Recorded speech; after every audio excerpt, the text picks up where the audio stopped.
नमस्कार, जन चौपाल से जुड़ चुके हैं आप और मैं आपके साथ गौरव सिंह। बागेश्वर धाम के महाराज धीरेन्द्र कृष्ण शास्त्री इन दिनों फिर सुर्खियों में हैं। उन पर अंधभक्ति फैलाने का आरोप लगाया गया है। नागपुर में उनकी कथा के दौरान अंधश्रद्धा मूलन समिति के संस्थापक श्याम मानव ने बागेश्वर धाम के पंडित धीरेन्द्र शास्त्री पर अंधविश्वास फैलाने का आरोप लगाया है। साथ ही साथ उन्होंने यह भी कहा है कि अगर धीरेन्द्र शास्त्री अपने चमत्कारों को मेरे सामने सिद्ध करते हैं तो उनको 30 लाख रुपए दिए जाएंगे। शिकायत के बाद जैसे ही मामले ने तूल पकड़ी तो धीरेन्द्र शास्त्री अपनी कथा को निर्धारित समय से 2 दिन पहले ही समाप्त कर वहां से चले गए। उनके जाते ही पूरा मामला आग की तरह फैल गया।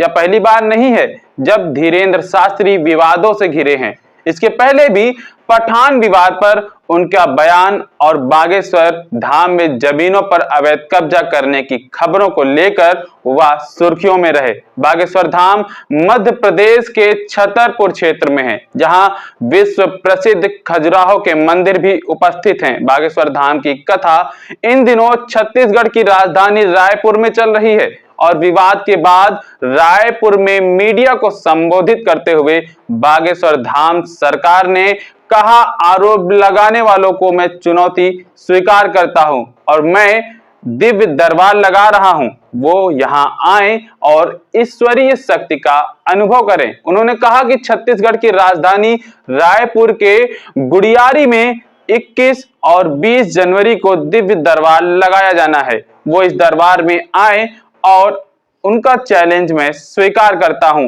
बागेश्वर सरकार ने कहा, नागपुर में 2 दिन का दिव्य दरबार लगाया गया था, वह वहां क्यों नहीं आए और किसी को पत्र लेकर क्यों नहीं भेजा? इसका मतलब है कि आरोप लगाने वाले छोटी मानसिकता के लोग हैं और भगोड़े हैं। दरअसल बागेश्वर धाम पर नागपुर के कथा छोड़कर भाग जाने और अंधविश्वास फैलाने का आरोप लगाया गया था।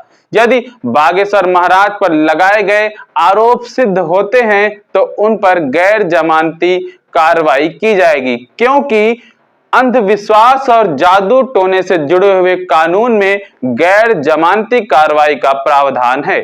पर इन सब के बाद इस पर सफाई देते हुए धीरेन्द्र कृष्ण शास्त्री ने खुद को हिंदू को जगाने वाला बताकर आने वाले दिनों में इसे जागरूकता का अभियान नाम दिया और धर्मांतरण का ग्राफ नीचे गिराने का काम करने वाला बताया। उन्होंने दमोहा मध्य प्रदेश में 160 परिवारों को धर्मांतरण से बचाने की बात भी कही।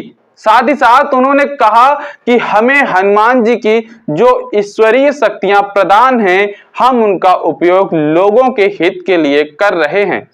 हम कभी अपने आप को ईश्वर नहीं बता रहे हैं। धर्मेन्द्र शास्त्री का जन्म 4 जुलाई 1996 को छतरपुर के पास गड़ागंज ग्राम में हुआ था। इनका पूरा परिवार आज भी उसी गड़ागंज में रहता है, जहां प्राचीन बागेश्वर धाम का मंदिर स्थित है।